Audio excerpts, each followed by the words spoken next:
So welcome to the DoDEA Spring Semester Reporting webinar.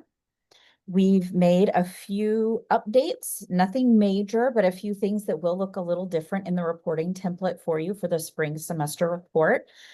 And so we want to make sure and provide some just step-by-step guidance, as well as we only report a few times a year. And so it is sometimes nice to have a little refresher on exactly how this works and how you can have a smooth reporting season.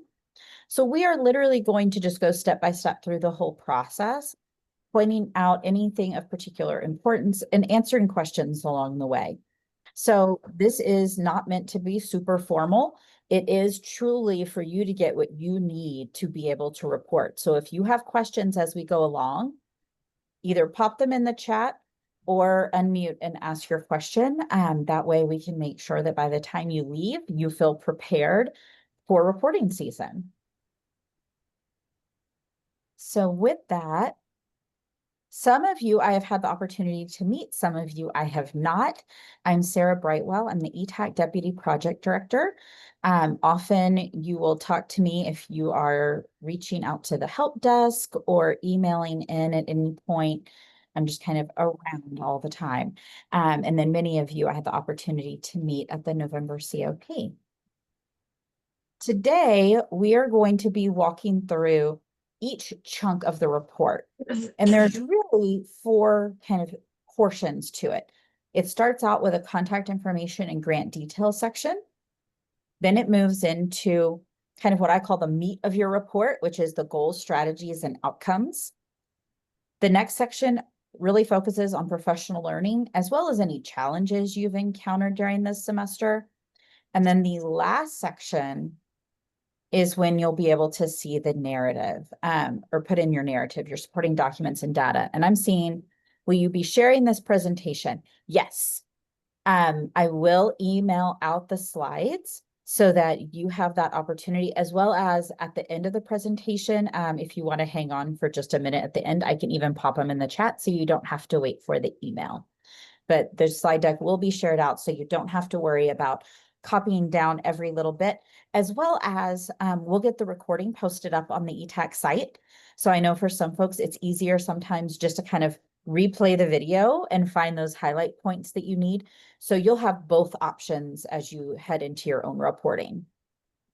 And we'll cover some of that also when we wrap at the end of our agenda today with some reminders and resources, other ways that you can get help throughout the next couple of months. So this report for the spring semester is due by July 31st. And I say by 11:59 p.m. because much like Cinderella, once you hit midnight, your report turns into a pumpkin and is quite late. So make sure to start early so that you don't have to worry about any of those last minute hiccups that happen that might cause you to submit late, because late submissions can actually impact your future award considerations. So when you go to apply for future grants, if you have a history of late reporting, that shows as a compliance issue. So you don't want anything that could inhibit your ability for future funding. Oh, sorry, as I'm trying to let someone in, I accidentally switched our slide. And the other key point of this due date is that it is Eastern time. Not all of you are Eastern time though. So no matter what time zone you sit in, your report is due by midnight Eastern time. So if you're in California, you're still going to have to get it in by midnight Eastern. So it'll be due by 9 your time. And if you're sitting in Texas, you're going to have to get it in by 11. So wherever you are, just adjust for that because it is midnight Eastern. And that's one that sometimes slips by. So as you're thinking about your spring semester report, what are you going to be reporting on? The spring semester started January 1st. Now, of course, depending upon your school calendar, most of you hopefully were not at school on January 1st. So whatever that looks like for your school district, but it runs from January 1st to June 30th. Depending upon your school district, notice the little note at the bottom for spring semester that your spring semester actual school end date will vary. So like here, I'm in Arizona, school's already out for the year. But I have some cousins up in Washington State. They still have quite a bit more school that they have for the year. It's fine, whatever your school year looks like. If you've already wrapped and you've already done everything that you plan to do for the spring semester, you can go ahead and knock out your report. We've actually had 2 people already submit their semester reports because their semester was over. They had completed everything they planned to do this semester, so they moved on, and that's fine. One thing with that end date is sometimes, let's say your school has ended before Memorial Day, but maybe your teachers were on contract for another week and you took advantage of that to be able to do some professional development. Still include that in your spring semester report. So it's not solely the dates for when your students are in session and the work that you're doing with your students. It's all encompassing of what you're doing with your grant project throughout that spring semester. And then even if your school runs straight up through the end of June, you still have another month after that to be able to complete your report. Now, the question often does come up, well, what about if we're doing stuff in July? Those July activities, you're going to report on when you do your annual report. So we don't want to ever leave out any of the important things that you're doing. So everything does have a spot in the reporting world, but July just happens to float over into your annual report because of when things are due. All right. So now we're going to jump right into exactly how to do this. So all of your reporting for your DoDEA grant is done through the ETAC website. And I think most of you on this, just looking at the list of names, have ETAC accounts. But if you don't, or if there's someone on your team who needs one, please reach out. It's a quick process. We can get you set up. The only thing to make sure and know is if you're adding someone new to your team, if you're switching out, let us know, because we're approving people based off of who's listed as part of your project currently. So if you've added a new finance person or you've switched evaluators, you want to make sure that the DoDEA program team as well as the ETAC are aware, so that then when they ask for accounts, we can quickly approve them and get them into the system, because we also don't want to give access to all your grant data if it's not someone who's part of your team. So just a note there to make sure. As we get in, I'm going to be logged in as a project director. So if your screen when you log in looks slightly different, it may be because your account is that of a finance person or an evaluator. But I'll be logged in as a test project director. But just that little caveat in case you're, I don't think that's quite what mine looks like. So I'm going to switch what we're looking at and go directly to the website.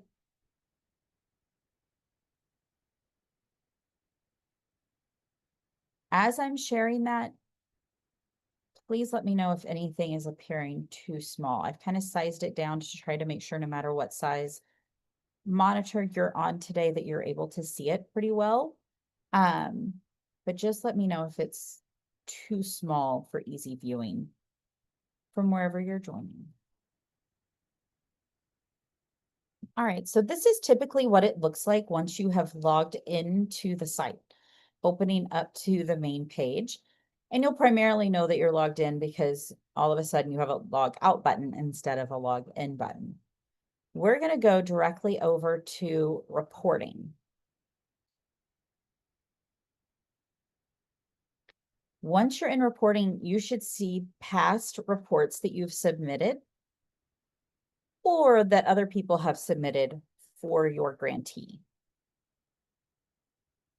We're going to go to add new report. And you're going to have 3 options here. We want to do a semester report because it's spring semester report time.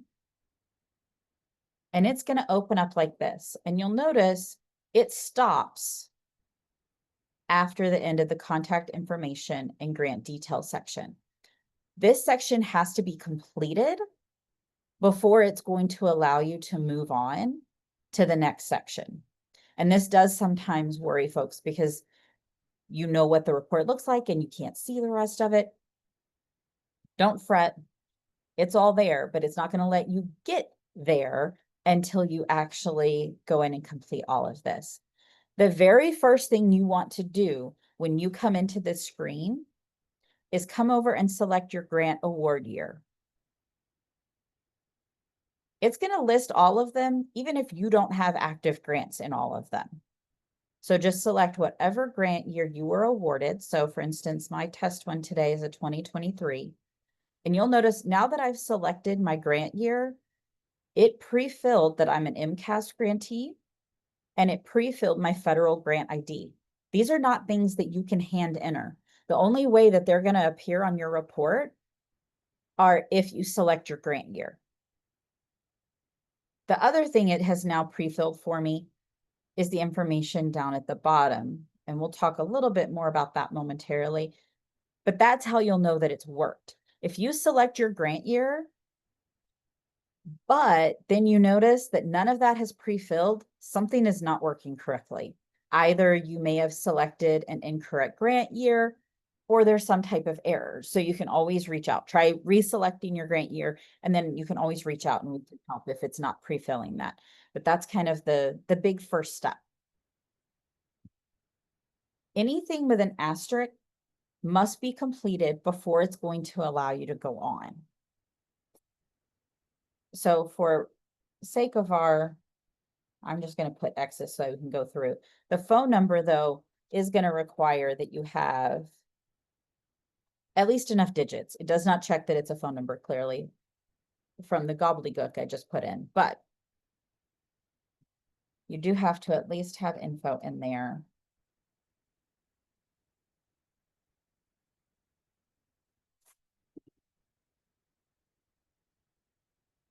So we'll get all of your info updated.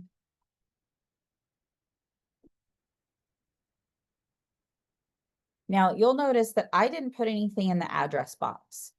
You're welcome to, but technically you only need to update that mailing address if it's changed.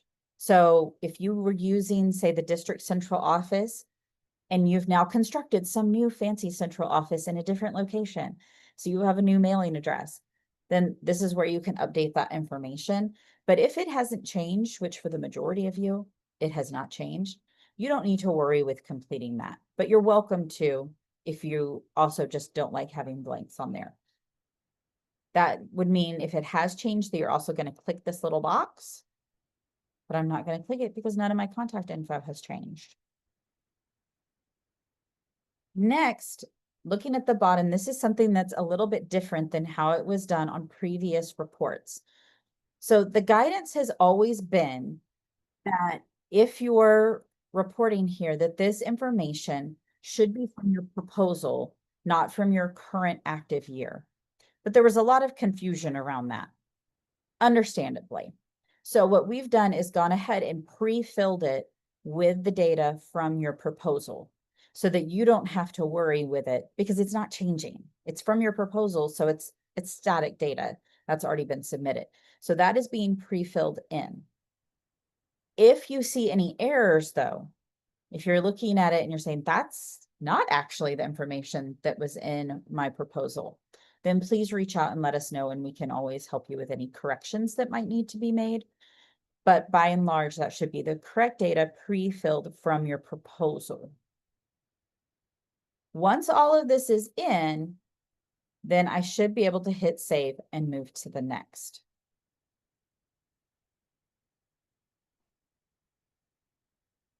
And you'll know it's worked because it says spring 2025 has been saved successfully. And you'll notice that now your goals, strategies, and outcomes section has magically appeared. So that means everything was at least filled in on the top part. So it's allowing you to go on.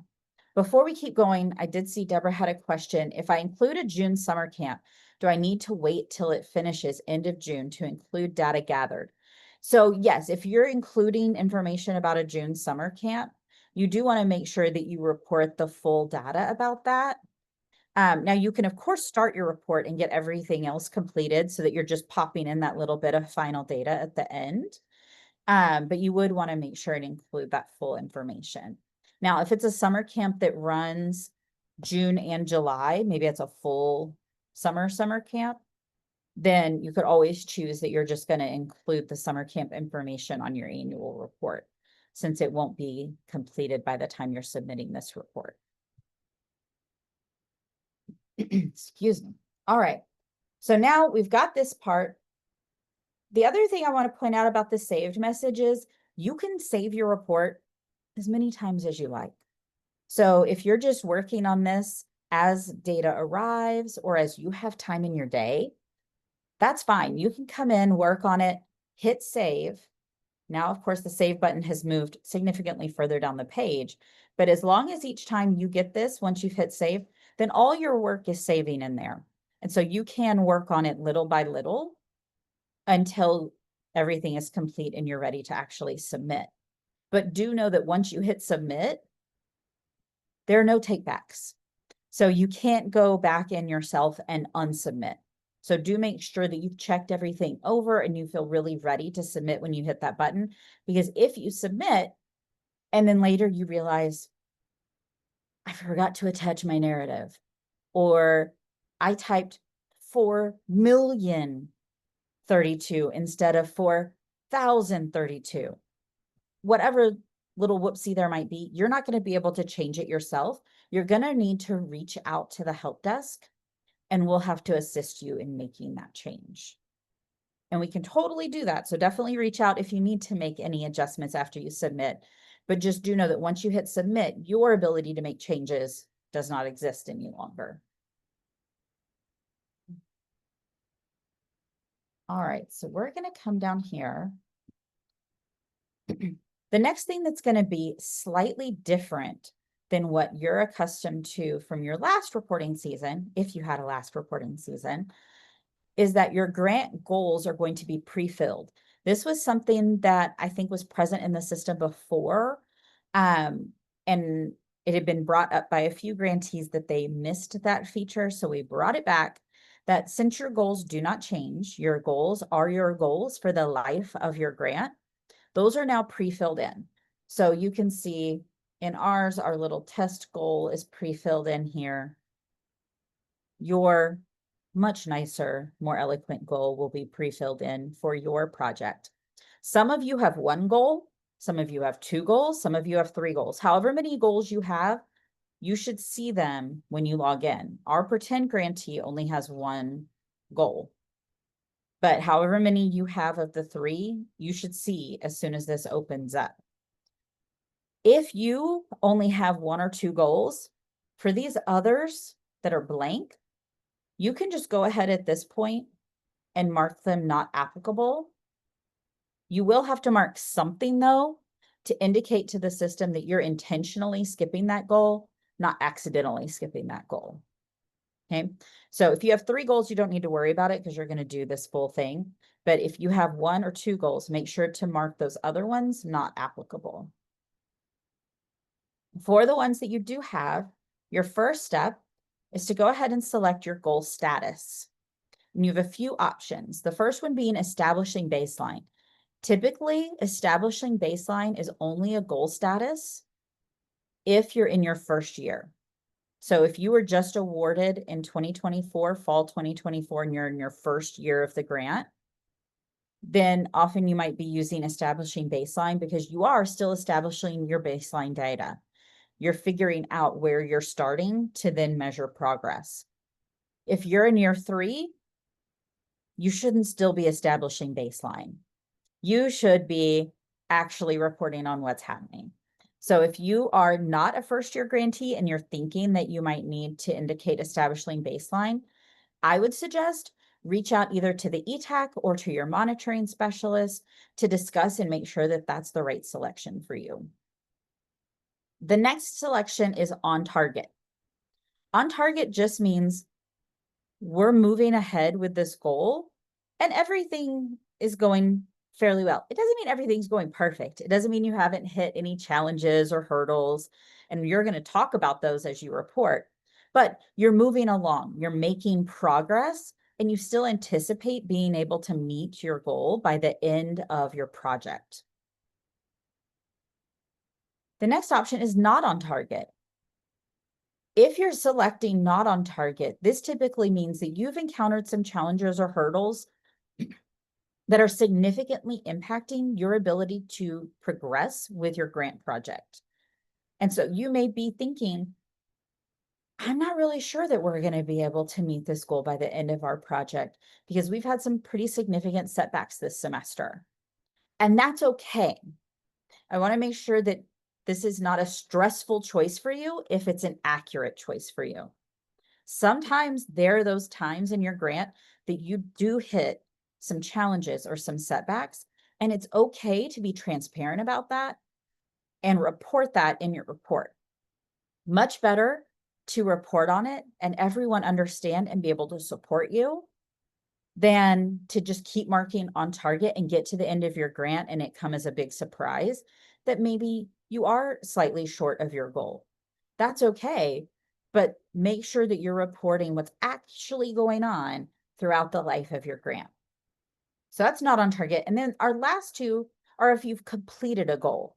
Typically, this is only going to happen in the last year of your project because usually your grant goals do span all 5 years of the grant. Occasionally, it might be something that you've gone ahead and been able to accomplish maybe by end of year 4, but more than likely you won't be marking completed or completed exceeded goal until year 5. Completed means just that. You either met your goal or you potentially fell a little short of your goal, even though you accomplished some great stuff. Completed exceeded goal is just that. Not only did you complete your goal, but you actually overshot it. You over exceeded what you thought you were going to be able to do with that particular goal. So you're going to select any of those that are applicable for that particular goal. So for ours, since it's the most common answer, I'm going to go ahead and mark on target. But I want you to see, even if I hit establishing baseline, I've got the same questions. So what you're going to be answering after that, if not on target, same questions. The only difference with not on target is you are asked to select a reason why you're not on target. It could be that you had a change in your schedule that you already talked to DoDEA about, or that you did not talk to DoDEA about. Maybe you had a change in your strategy. So you were like, oh, we've had this big setback, but we've changed strategies, either approved by DoDEA or not, or other. If it doesn't really fit with either of those, a schedule or strategy change, then you can mark other. And when you do that, make sure that then down in your narrative responses, you're indicating why you're not on goal right now, why you're not on target. And then you can see if you mark completed or completed exceeded, you're just marking when you completed that goal, which is typically the end of one of your semesters. Okay? And it'll pop up a little calendar for you to pick. But for our example today, we're going to do on target. Like I said, establishing baseline, on target, and not on target have all the same narrative questions for you to complete. All right, so we're going to come in and we are going to write our first outcome for our goal. You may have more than one outcome. Totally fine, very normal in the report. We do ask to try to make this as easy for your report readers to learn the outcomes of your goal, though.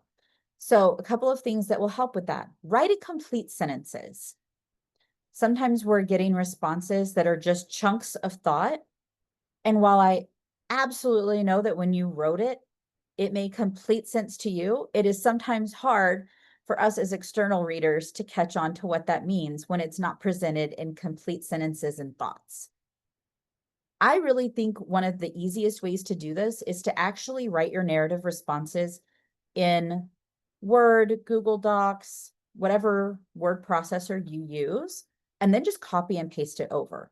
The reason I prefer doing that when I do my reporting is just because it's usually a nice big area that I'm more used to writing narrative responses in. I can run spell check and make sure everything really looks and reads the way I would like. And then I just copy and paste it over.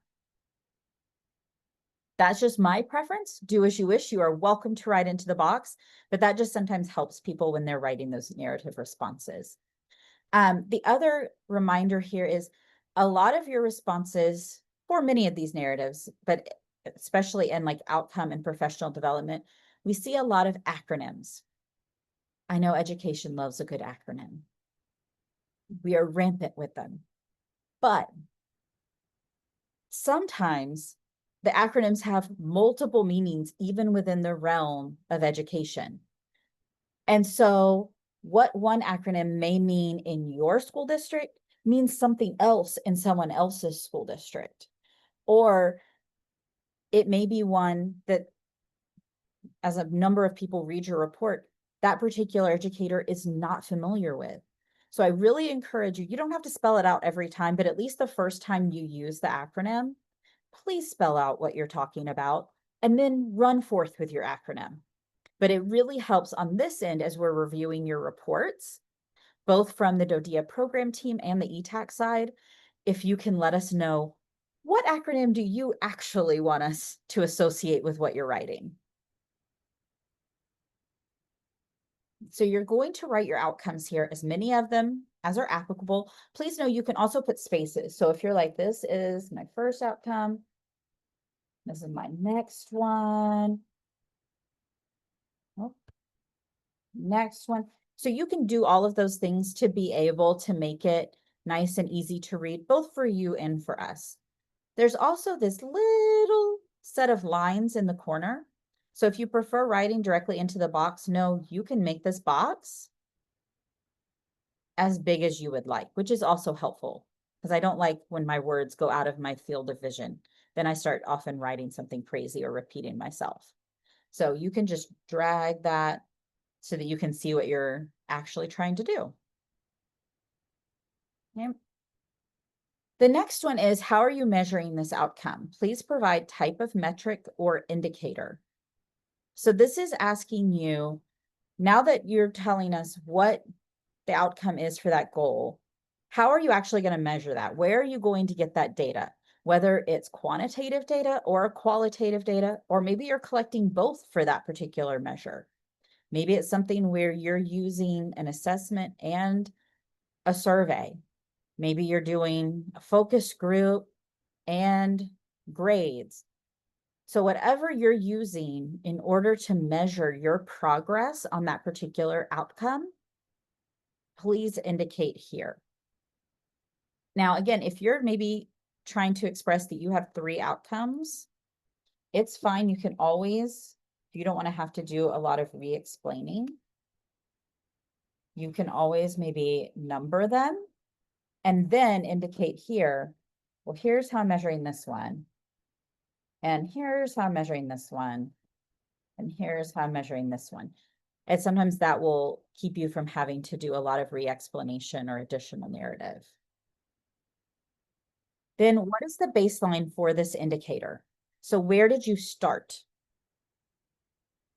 Often this may be, if you're in year 4 of your grant, this may be information that you've told us before in other reports, and that's okay. But if you're a newer grantee, you may not have given us the information on what your baseline is before. And if you changed some of your strategies, it may be that you are using a new indicator, a new metric to do your measurement. And so you may have a new baseline. If you are a year 1 grantee, and therefore up here you selected establishing baseline, you may not have a baseline for this indicator just yet. That's okay. Then let us know. I'm currently establishing baseline data by, and instead of telling us your baseline data, tell us how you're going about establishing that. What work are you doing on your end to get that baseline data together? But it's okay if you're reporting that you're establishing baseline for that goal to not have that data just yet. Same thing here. What change from the baseline are you targeting for the project year? So what were you hoping to make as your movement?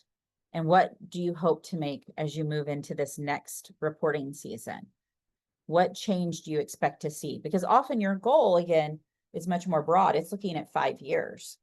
But what in the short term, what progress are you looking to make? And again, this can be quantitative or qualitative. It could be that you're just wanting an increased sense of comfortability from your teachers with teaching this new curriculum. And you're going to assess that through a focus group with them. It doesn't necessarily have to be a formal quantitative piece all the time, but just what change are you looking for? Again, if you're establishing baseline and you don't know exactly what that change will be just yet, just let us know that. Or sometimes you already know kind of how much growth you want, but you're still figuring out the starting point. So whatever the case is for you, pop that in. And then the last question in this area is, what instrument and or assessment will you use to collect data for this indicator? So if you're using a specific assessment, if you're using a specific tool, if you're using a specific survey, if it's something that you've created, just indicating that here in this box so that we have a full picture of what did you want to do, what movement did you see, and what do you want to do moving forward? As you're writing, Question. I have yeah, what's the difference between that box and the box that says, how are you measuring this income, this outcome? this outcome. It looks like those two are the same. They are extremely similar. And I promise when we roll out the new reporting in the next year, when the new website comes out, that they will not be separate questions any longer. Okay. And so that I'll start with a nice little preview that the new website will be rolling out in the fall. And so by the time you're doing your fall semester report, this form will have been completely revamped to be streamlined and easier for all of you to report. But until the new website comes out, we still have the old form.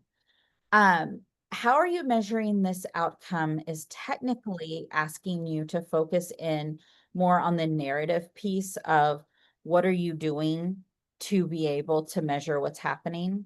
So are you setting up different focus groups? Are you planning on moving forward with this curriculum, and then maybe you're going to create an informal assessment that you can do through a project with your students, and more of that contextual piece. Whereas here, you can literally just list whatever the tools are that you're going to specifically use for your data. And I Okay. know, again, there's a ton of overlap with that, and I apologize. I promise it will improve. Okay. So like if it was qualitative data, which is what we were encouraged to do kind of more of, then those two boxes would probably be the same. If it was more quantitative, then you would just use like the actual measurement tool and put it in that box, correct? Yeah, and you can even, don't feel like you have to write all of the same information. If, if you're doing qualitative and therefore you're doing, say, we could just do it as a list, and you want to say that you're going to do a staff survey and you're going to do student focus groups and maybe a family night survey. You can just keep it nice and brief, and that's totally fine. So you don't have to feel like you have to just duplicate all this narrative and discussion. It's completely fine for this one, just to make a quick list. Okay. Yeah, I'm just having a No, hard time. it's definitely, there's significant overlap between the two questions. Okay. It's a little difficult simply because we were encouraged not to use quantitative numbers for a lot of our qualitative data. So it's still hard for me to wrap my head around how to use all these measurement instruments and when we're not supposed to be measuring. So that's a Yeah. issue I'm having. Well, and the other thing that I want to point out is that we, as the help desk, as the ETAC, are here to help you all throughout this season. So it's not like we're doing the webinar as a big group and then setting you loose and saying good luck. As you're working on this and as you're kind of wrestling with, I'm not exactly sure how to measure this or how I'm supposed to report this particular thing that we're doing, we can always set up more personalized one-on-one coaching sessions and really walk through your specific project and your specific situations and help you with that, because it can often be confusing, particularly when you're first getting going with the reporting, about how to represent some of the information and the work that you're doing in your schools. So we are happy to do that and really help you through. And then sometimes we'll even have folks who they'll kind of go through and draft, and then maybe we meet up and review and provide some feedback that way too. But definitely happy to do any of that throughout the reporting season. We are not, unfortunately, on a school calendar, so we will be here all the way through July 31st. So don't worry, we will be around to help. All right, so I'm going to move us to our next chunk here. This is, please list up to 4 major activities that have been completed for this goal during this reporting period. So this one does have some drop-down areas that you're going to select from, as well as some narrative. So for the target population, there's some pre-filled options. One thing that is sometimes a little challenging is that you may feel like your target population is more than one of these, or that these options maybe do not best meet what you're trying to do. Maybe your audience doesn't seem to fit within these. Unfortunately, these are the ones that we have to work with right now. So this is another situation where we can help you pick which one may best represent, and then we can give additional detail here in the narrative box about how yours may be slightly different. And, but you have, if this activity was solely for military students, solely for students with disabilities, teachers, administrators, other staff, military families, all families including military, or all students including military.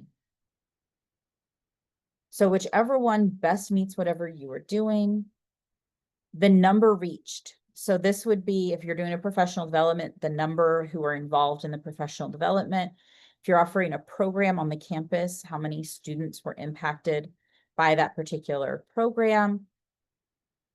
Whatever the appropriate number is for that particular thing. Then you're going to describe your activities in a strategy category. The strategy categories, again, are preset. So if one does not seem like it's the best fit for what you're doing and what your activity was, remember, we can assist you with that. You can also select the one that is the best fit. And here again, you can provide additional detail about how yours may be slightly different than what you were picking in the category. So we do have academic tutoring, academic extracurriculars, academic in-class curriculum and instruction support, academic in-class technology support. We have counseling. And notice all of these such as are just examples. Yours does not have to be one of the such as. There's transition, peer support, mentoring. There's a parent community engagement option and a behavior management program option. So let's say that I sent my teachers through some training for a new curriculum. So I'm going to pick academic in class. Whichever option, nothing changes. And then I do want to point out, because this box does appear a lot smaller than your other boxes, but it does drag out as well. So that is one thing we were able to at least adapt in the current form, is to make those boxes a little larger. Here again, writing incomplete sentences and explaining those acronyms are super helpful. You want to be really clear in your explanation of what activity you did. And so you can type in all that information.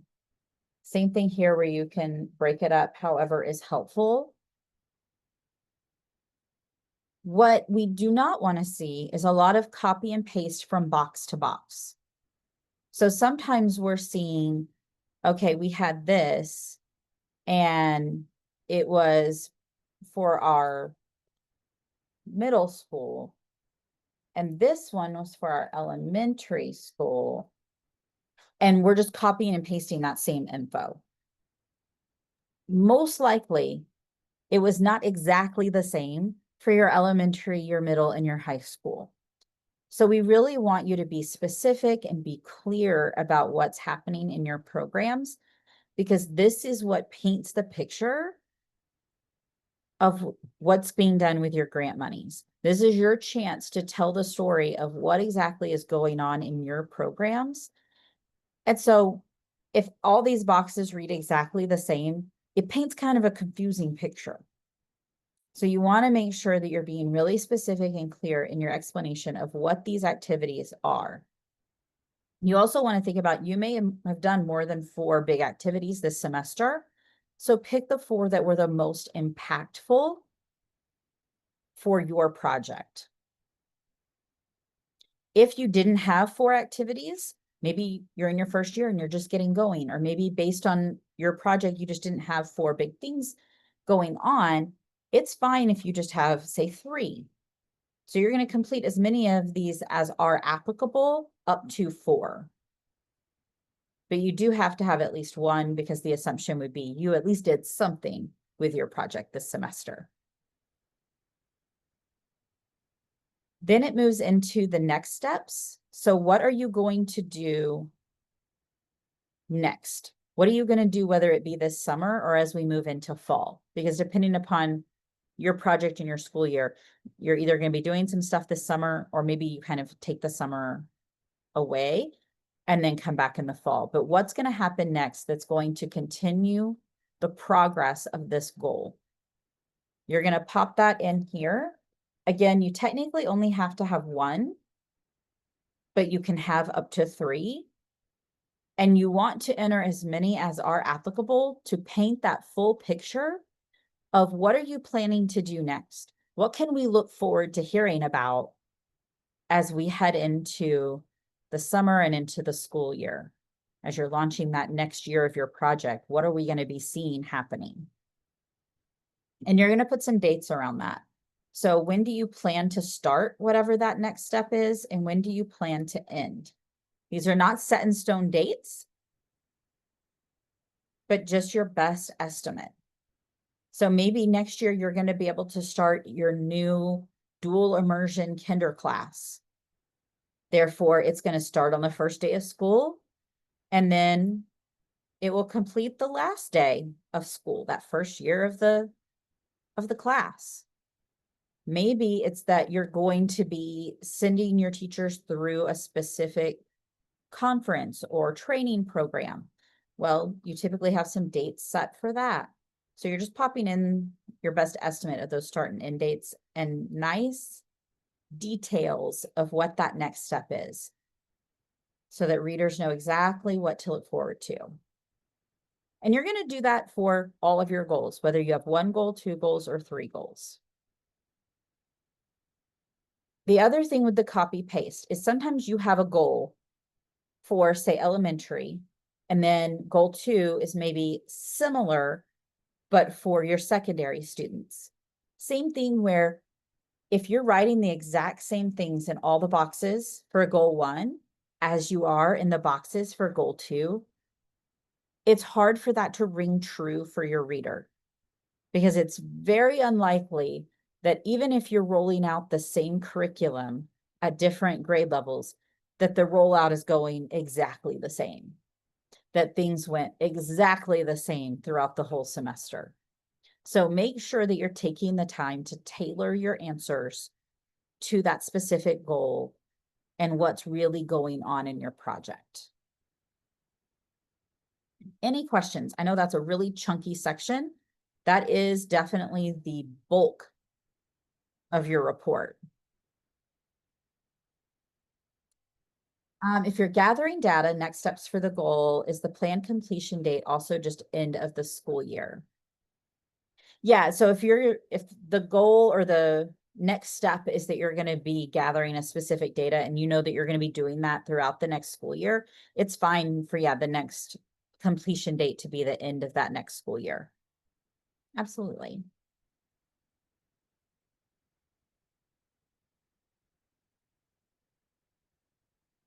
Any others? All right, then we're going to go to our next section, which is the last part that you have to write things in. And this is the professional learning activities and project challenges and resolutions. This will appear when the rest of it opens up after you save that first section, so you don't have to do anything special to get it to appear. But it's really just two things that we're asking about. One is, what professional learning have you conducted and how have you assessed its success? You can enter in up to 3 professional learning activities. I know some of you may have done 6 or 7 because maybe that's a big focus of your particular project. So again, pick the 3 that are the most impactful. Maybe you only did 1 or 2. That's fine as well. Whatever is accurate to what's going on is what we want to see. But here, again, you can drag any of these boxes out as much as you need. But we want to know, what exactly was the professional learning activity? This is probably the area where we get the most incomplete answers, because sometimes we'll get literally just a random acronym with no context. We need the context. We still want this to be a sentence. Now, you could maybe say the written out version, the acronym, and then give the context of, okay, then I'm going to share, we sent, 4 teachers to the STAMP conference, just to provide an idea of what actually was the professional learning activity. Doesn't have to be crazy long, but just enough context for us to actually understand what happened. You're going to put the date it was completed. If it was maybe a course of events or a multiple thing, just whatever the last date is totally fine. So you pop that in. And then how are you assessing the impact of that professional learning? For some, it might be a formal thing because maybe they're getting certified in something. And so it is more of a quantitative measurement of how many of the teachers got certified. But often with that, it's going to be that you have the teachers implementing, or you have the teachers reporting back to you how comfortable they feel being able to now do this new skill. So there's lots of different ways that you can show how this professional learning impacted those who actually took place in it. So this is, how are you going to measure? They'll put a question mark. There we go. And then the actual results and outcomes. With the professional learning, it may be results and outcomes for the staff who went through the professional learning. It may also be results and outcomes for your students and families. So both of those are completely appropriate results and outcomes to report. Because if that means that you now have 7 teachers who are certified in your particular STEM curriculum, and it also means that now you're able to offer more sessions of that particular course, or you have more students, or whatever it is that you now see as a result of having sent folks through that professional learning opportunity. Okay? All of that will go here. All right, so I see if my grant is based off of professional development, and I already wrote about it in the 4 activities, would the section be similar to the previous ones? Yes. When you have a very professional learning heavy grant, you are going to see similarities between what you're reporting for your goals and here. The other option too is if you had more than you could report on under the goals, because there's only so many that you can delineate out. You could do different ones here to be able to actually put across different ones. So if you had 8 different things that you thought were amazing during this last semester, you could always do it that way, where you have some up in the goal section and some down in the professional learning session. But completely fine if there's going to be similar information, because that's really what your grant's all about. Could that mean teacher reflections? Absolutely. Teacher reflections are a completely appropriate assessment measure. And would this be the same if the district is receiving new curriculum that supports our grant? They have to be trained. Yeah, as long as that's something that is applicable to your grant project, that's completely fine. Yeah, now if it's something that is not at all involved with your grant, then you wouldn't report on that. If they went to a conference on literacy and you're running a STEM grant, you would not necessarily report on that, unless for some reason you're using that literacy information within your STEM projects. But generally, unless it's something applicable to your project, you won't include it. All right, the other part is the challenges section. Sometimes we have folks who skip this section because it is not required, but it is encouraged. This is also how we know, as the DoDEA program team and as the ETech, how to help support you. It's hard to know what challenges are going on unless you report them. Challenges do not mean that your project is doing poorly. It does not mean that things are not fabulous in your world. Challenges are just normal. It would be very rare to implement a 5-year project of the magnitude that all of you are doing and not encounter some challenges. Tell us what those challenges are. If you've been able to already solve the challenge, great, you can tell us that. Sometimes you haven't been able to solve that challenge yet, and that's okay too. Again, this is how we better understand the things that are going on in your world and how we can best support you. So tell us what the challenge is. Again, love complete sentences here, because this is another spot where sometimes we just get the word staffing. In general, I understand what you mean, because staffing is problematic nationwide right now, but it would be helpful to know a little more specifically. I'm having trouble finding someone who is able to teach a dual language Chinese class. That's a lot more information about your challenge.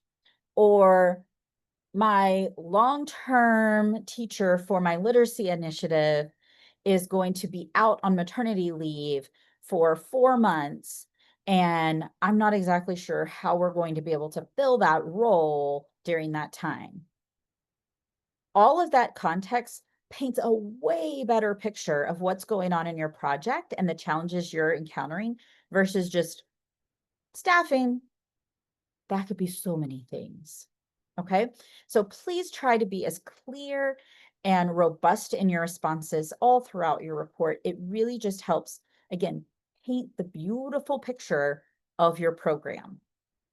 And then again here, I want to really stress that it says how resolved or addressed, but it doesn't have to be something that you've resolved. So it might be that you're just telling us, here are the steps I've taken thus far, but it's still an issue for us. It's still something that is a challenge or that we're working on. Or if you have been able to resolve it, let us know that. It might be a challenge that started in the fall and you started talking about on your fall report. And maybe now in the spring, you're able to come back and say, you know, I tried these things in the fall and it really wasn't panning out. But then this spring, I hit this magic thing and it all started to click and we were able to resolve it. But please just know, nothing bad about reporting your challenges. We want to hear them. We want you to share them. And it is super helpful as we then figure out the best ways to be there for you. Then we get to the very last section. This is your narrative, supporting documents, and data. You'll notice there's not a red asterisk here because, again, you're not required to submit anything here, but we do encourage and welcome submissions in this area. You can include maybe you have some additional data that didn't really fit with the way the questions are in the reporting form, but you feel are really illuminating about your project, put it in. Maybe you just did an amazing presentation to your school board to wrap up the school year. Throw in the slide deck.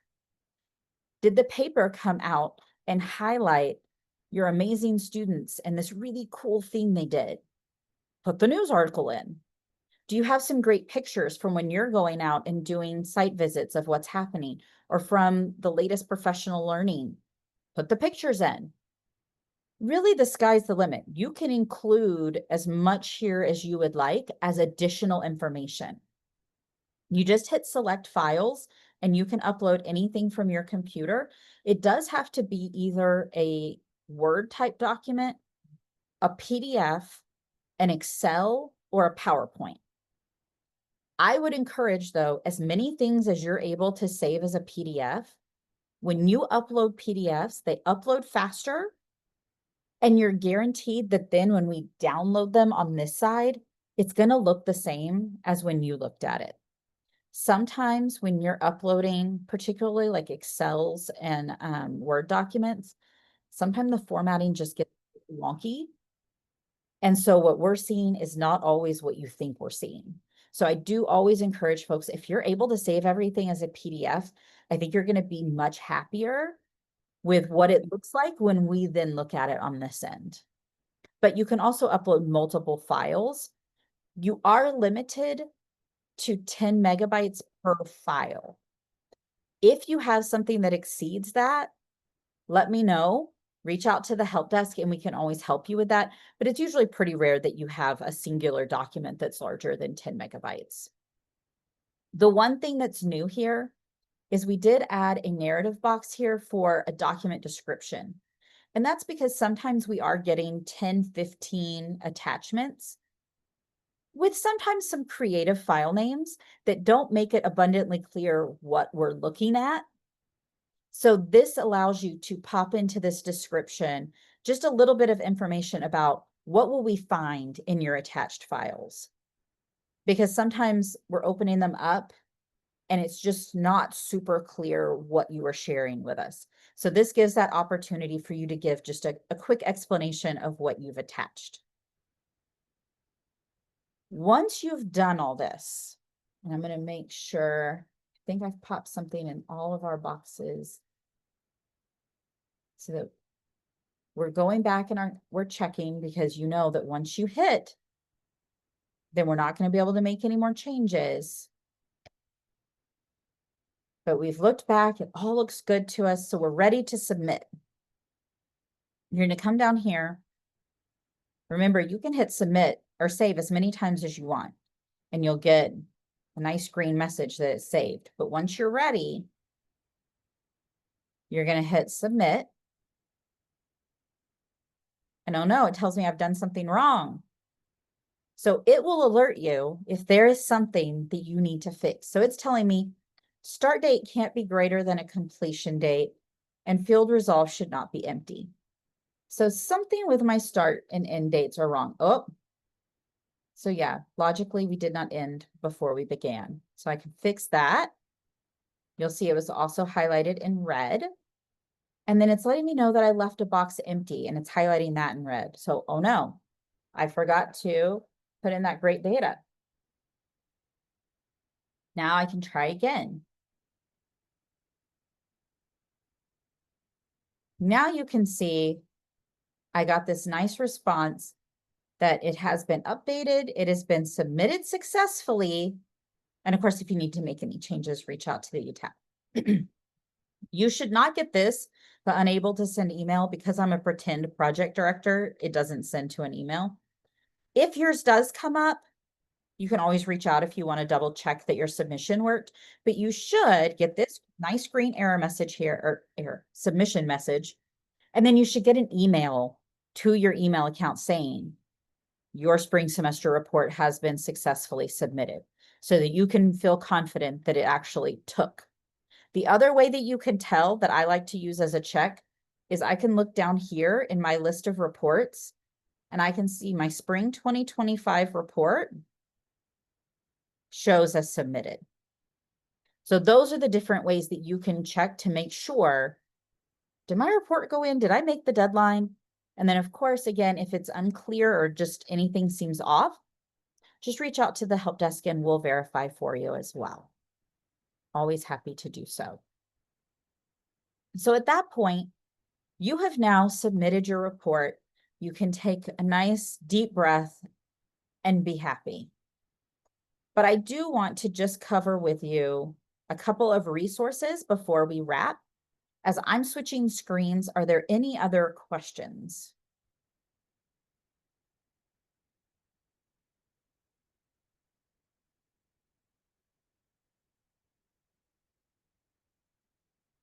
I know this is a ton of information,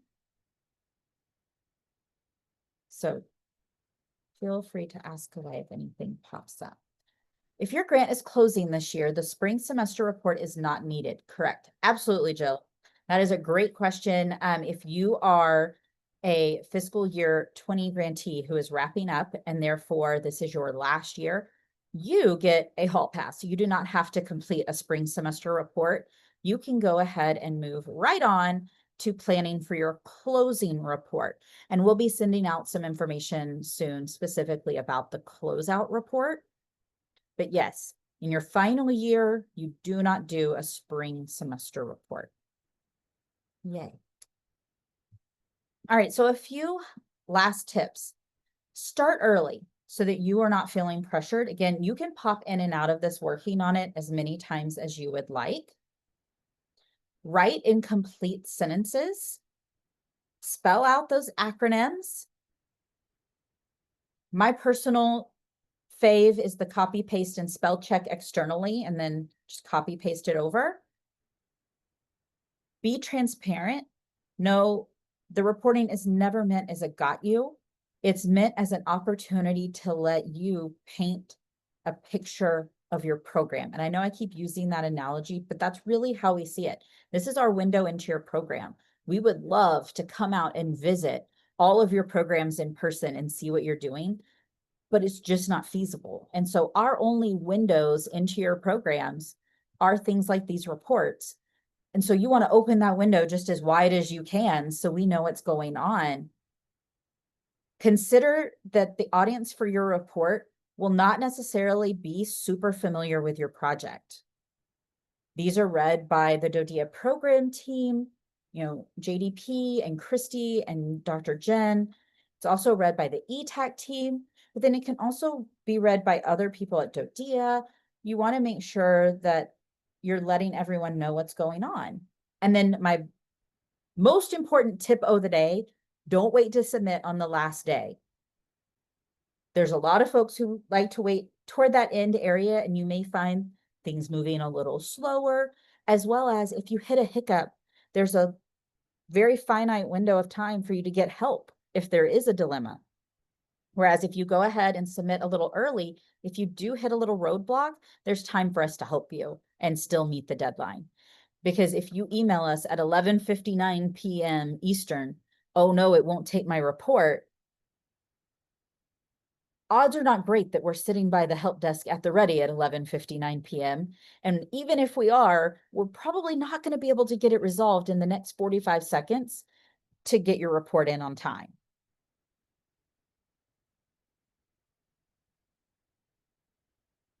So any last questions, and we're going to move into our wrap up.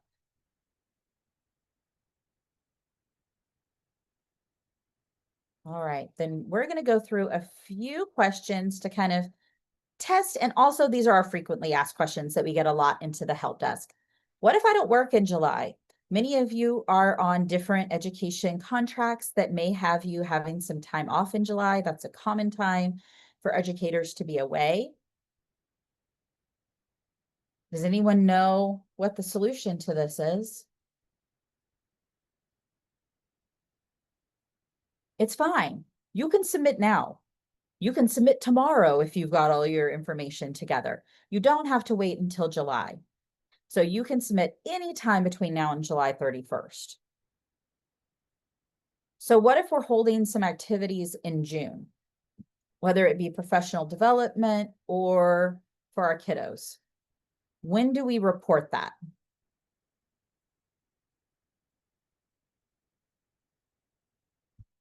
Anyone know?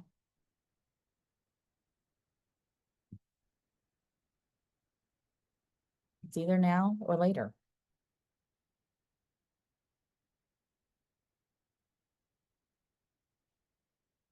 All right, I will reveal. All right, thank you, Imogen. Yes.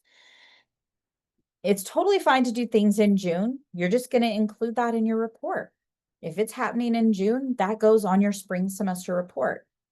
Alternatively, if it's being held in July, which report does it go on? I'm holding an activity July 15th. Very good. Yes, on your annual. Okay, so it's still fine to do things in July. You're just going to put that on your annual report. Okay, that's the report that you'll have due in October. So you'll report anything that happens in July then. And then who's the one who should be submitting the report? What role on your grant should be submitting the report? See, Shiloh already chimed in with PD. Oh, a few more. Yes, it's your project director. We absolutely want to encourage you to work collaboratively with your evaluator throughout this reporting process. But ultimately, you as the project director are the one who is responsible for this report and for this grant. So at minimum, the project director should have read, understood, and agree with this entire report before they click that submit button. You never want to, as a project director, be surprised what's going on in the report. Is there a financial report due now? Any financial reporting due as part of your spring semester?